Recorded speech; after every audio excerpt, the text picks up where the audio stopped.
Korang tahu tak, sebenarnya pernah berlaku satu kejadian pembunuhan yang mengerikan di Malaysia ni. Pembunuhan ini amat luar biasa kerana melibatkan pembunuhan seorang bayi lelaki dan pengasuhnya. Ikuti kisah ini.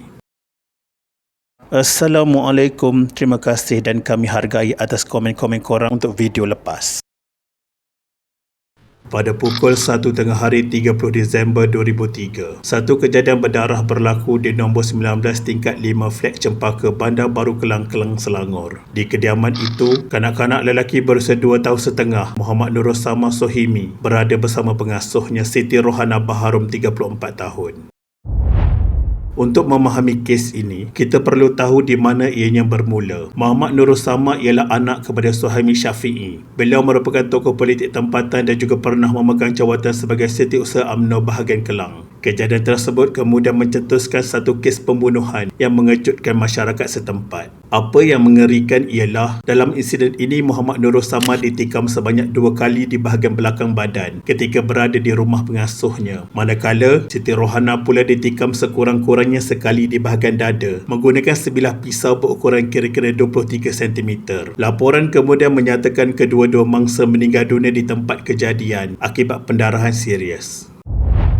Ketika mayat ditemui, Siti Rohana dilaporkan masih menggenggam wang tunai berjumlah RM21 di tangannya. Seorang kanak-kanak perempuan berusia 8 tahun, Siti Aisyah, yang berada di lokasi kejadian terselamat selepas berjaya melarikan diri. Siti Aisyah pula merupakan anak kepada teman wanita suspek utama yang telah dijaga oleh Siti Rohana sejak kecil. Keterangan Siti Aisyah kemudian menjadi antara elemen penting dalam perjalanan perbicaraan kes ini. Kes pembunuhan ini segera disiasat oleh pihak polis sesulan penemuan 2 mayat dalam keadaan tragis. Siasatan awal membawa kepada seorang bekas anggota polis berpangkat konstebel, Muhammad Nahar Abu Bakar. Muhammad Nahar pernah bertugas di Balai Polis Kampung Baru Manjung, Perak pada tahun 1997. Rekod perkhidmatannya tercemar apabila dia dibuang kerja pada 21 Mei 1999 kerana terlibat dalam kes pecah rumah. Pada tahun 2000, dia dipenjarakan selama 6 bulan di penjara Kajang atas kesalahan tersebut.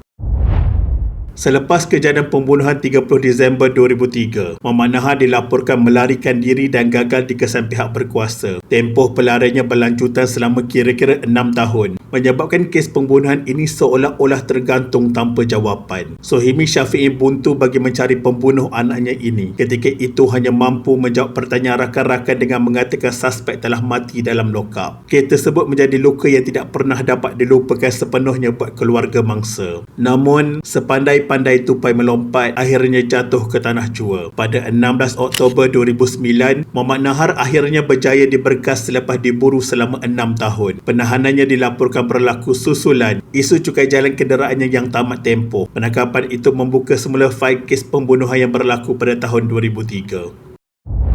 Pada 20 Oktober 2009, Muhammad Nahar didakwa kali pertama di Mahkamah Magistrate Kelang. Ketika itu, tiada pengakuan direkodkan ketika pertuduhan dibacakan di hadapan magistrate. Pertuduhan dibuat mengikut Seksyen 302 Kanun Kesiasaan yang memperuntukkan hukuman mati mandatori jika sabit kesalahan. Kes tersebut kemudiannya dipindahkan ke Mahkamah Tinggi Shah Alam untuk pembicaraan penuh. Di Mahkamah Tinggi Shah Alam, Muhammad Nahar mengaku tidak bersalah atas 2 pertuduhan membunuh. Pesuruhjaya Kehakiman Muhammad Yazid Mustafa menetapkan tarikh perbicaraan selama 12 hari bermula 24 Mei 2010. Pendakwaan dikendalikan oleh Timbalan Pendakwa Raya termasuk Muhammad Nordin Ismail dan Irwani Ismail pada peringkat berbeza. Tertuduh diwakili Peguam Bela termasuk Imran Hazali Abdul Hamid dalam prosiden tersebut.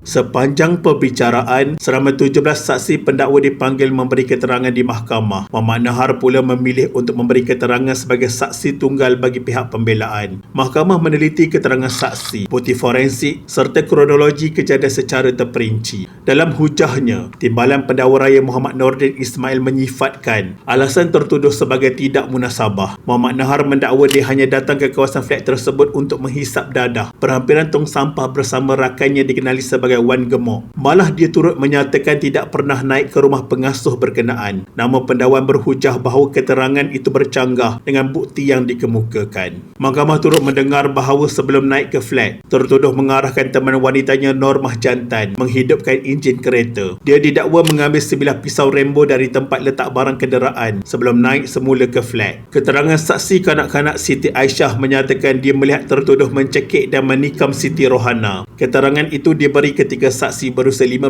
tahun 7 tahun selepas kejadian.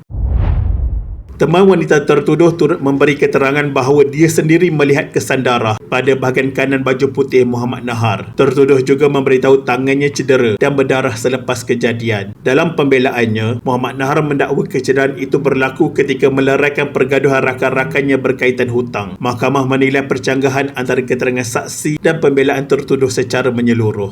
Pada 5 Oktober 2010, Mahkamah Tinggi Shah Alam menjatuhkan keputusan terhadap kes ini. Hakim Muhammad Yazid Mustafa mendapati pendakwaan berjaya membuktikan kes melampaui keraguan munasabah. Muhammad Nahar disabitkan bersalah atas 2 pertuduhan membunuh dan dijatuhi hukuman gantung sampai mati mengikut Seksyen 302 Kanun Kesiasaan. Tertuduh yang ketika itu berusia 34 tahun dilaporkan tidak menunjukkan sebarang reaksi ketika hukuman dibacakan. Suasana di dalam mahkamah sunyi ketika hakim membacakan alasan penghakiman, serta perbicaraan ini menutup episod tragik yang berlangsung hampir 7 tahun selepas kejadian.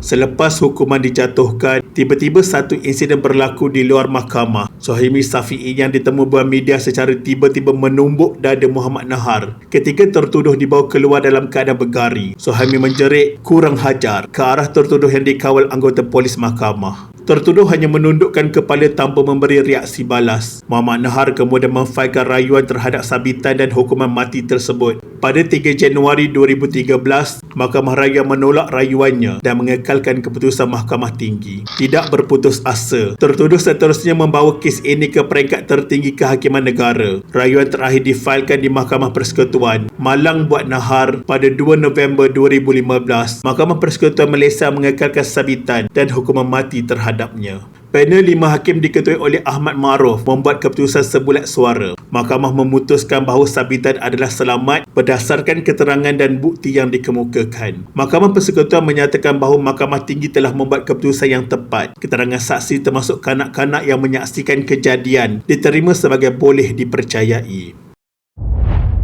Yang bersalah telah pun menerima hukuman yang setimpal. Tiada kata yang dapat digambarkan dengan kekejaman tertuduh ketika melakukan pembunuhan ini. Hanya seorang pengecut sahaja yang membunuh anak kecil. Al-Fatihah untuk mangsa. Sekian, terima kasih.